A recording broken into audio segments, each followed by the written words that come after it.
Hello, welcome to How to Guitar.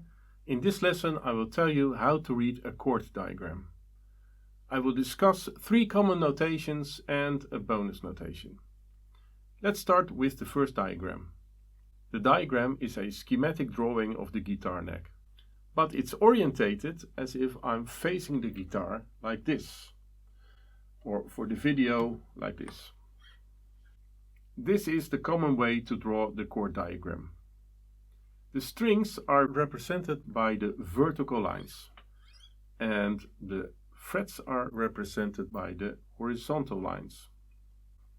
If you're having problems visualizing the chord on your neck, keep your guitar like this or rotate your piece of paper or screen. Now we know what the frets and strings are. Let's look at the fingers. The fingers are represented by the circles or dots. In this case circles. And there is a finger on the B string, the G string and the D string.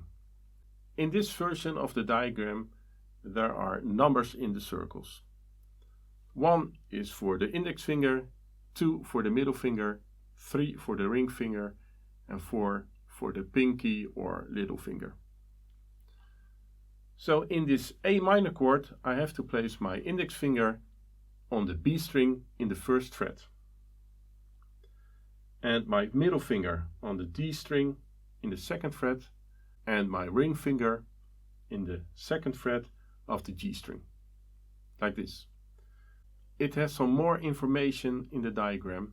It has the letter O on top of the A string and the high E string, and the O stands for open string, or a string which you have to play but there's no finger on it. And there is the letter X above the low E string. That means the opposite.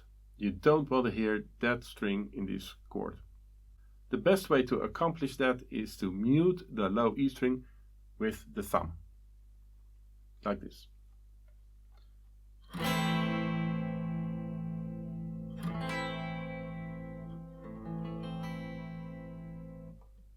That is the A minor.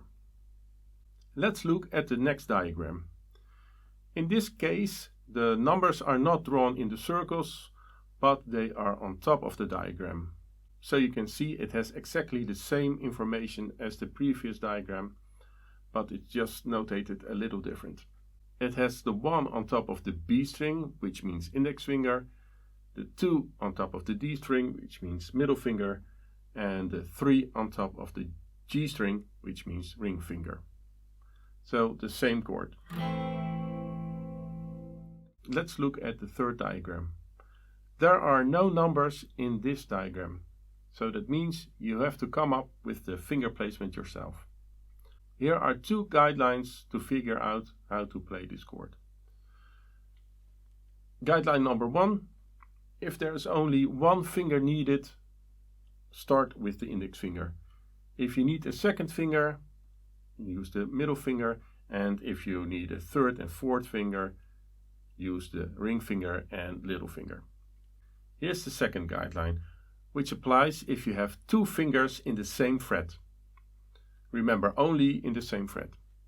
Then you have to keep your fingers in this order, meaning your index finger should be physically higher than your middle finger higher than your ring finger, and your ring finger higher than your pinky.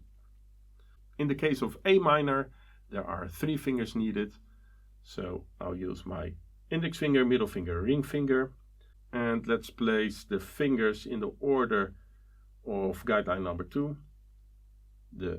Those 2 fingers are in the same fret, and then my middle finger should be higher than my ring finger.